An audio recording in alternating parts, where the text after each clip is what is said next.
ప్రజలకు ఆధ్యాత్మిక విలువ తెలియదు. ఎందుకంటే సమాజం గాని, తల్లిదండ్రులు గాని అటువంటి విషయాలు వారిలోనికి ప్రవేశపెట్టలేదు. అయినా సరే నేటి పరిస్థితులు వారిని ఆధ్యాత్మికత్వాన్ని ఆశ్రయించేటట్లు చేస్తాయి. మనం వారికి నిజమైన శాంతిని అందజేయవలసి ఉంది. అదే మన ధర్మము, కర్తవ్యము.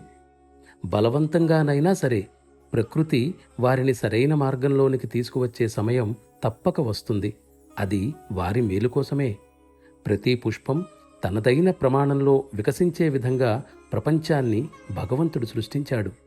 అయితే కాల ప్రవాహంలో తగిలిన ఆటుపోట్లు, ఎదురుదెబ్బలు ఆ పరమాత్మ ప్రయోజనాన్ని మరిచిపోయేటట్లు చేశాయి.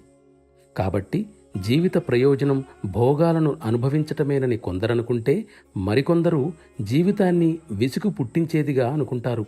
అయితే ఇంతకీ జీవితం అంటే ఏది అనేది అసలు ప్రశ్న.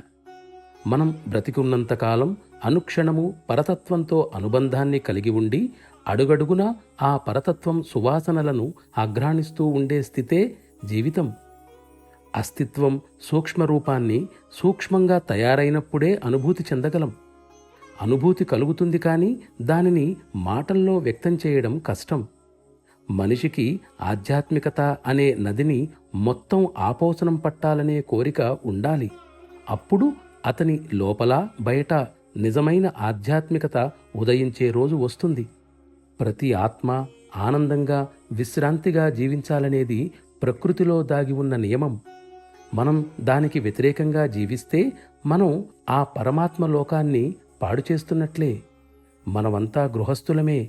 అయినా మన కార్యకలాపాల్లో, వ్యవహారాల్లో మితత్వాన్ని కలిగి ఉండాలి. నీటి బాతువలే మనం జీవించాలి. అవి నీటి నుండి బయటకు రాగానే వాటి రెక్కలకు తడి అంటదు. అదేవిధంగా మనం కూడా మన తల్లిదండ్రులను, కుటుంబంలో మిగతా వారిని వ్యామోహానికి తావులేని విధంగా ప్రేమించాలి. ఈ పద్ధతిలోనే మనం బంధనం కాని బంధం అంటే ఏమిటో తెలుసుకుంటాం.